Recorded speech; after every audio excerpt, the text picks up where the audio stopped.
Hello and welcome to another project update. So I'm going to apologize ahead of time and say that I didn't get a lot of time to work on the project today. I was busy with other real life stuff, but I did get the logic figured out for how this enemy is going to behave.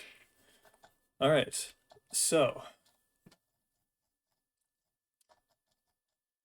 let's begin. So this enemy is going to have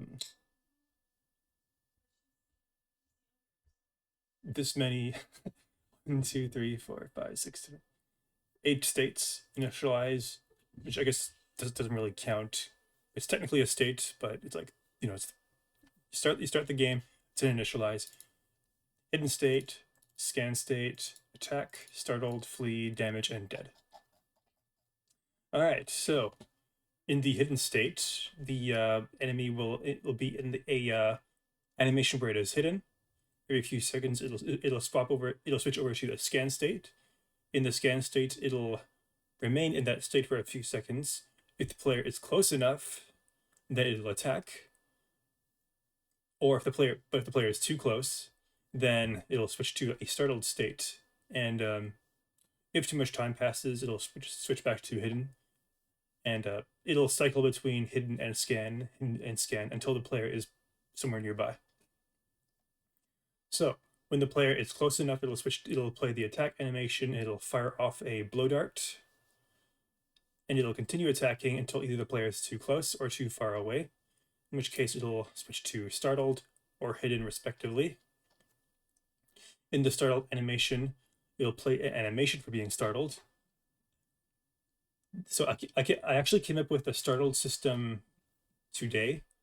It's not implemented, but I do think that it'll give the enemy some more character. And just so if you've ever played Halo Combat Evolved, you know how the grunts can get startled by you if you like just pop out of nowhere. I think this is true in other Halo games too, but it's most noticeable in Combat Evolved in my experience. Yeah, the grunt will be like "Daddy," and then just start running away.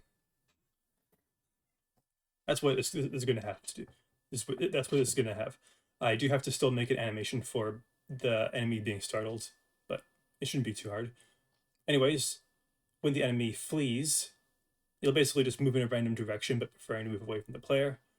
And of course, I don't want the enemy like running into a wall, so I'm just gonna make it so that if it touches a wall, it's gonna turn around. And of course, if the player is too close, continue fleeing. And if the player is still close but not too close. Actually, no. Sorry. Oh, I just hit the mic. Sorry about that. Here. Nice. Switch to scan. And of course, during the scan, it will check to see if the player is close enough to attack, or if you should switch back to being hidden. And yeah, so I don't know if you noticed, but none of the states can directly translate over to damage.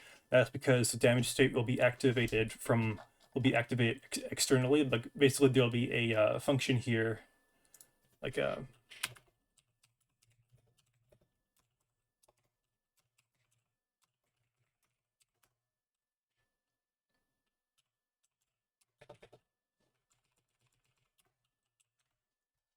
basically another script handles damage, and if damage happens, it'll force the bush enemy into the damage state.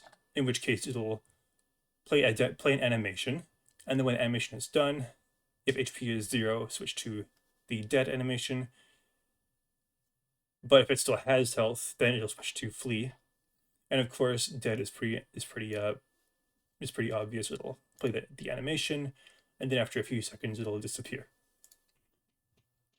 Anyways, that's pretty much it. Hope that was interesting for you, and I'll see you next time. Bye-bye.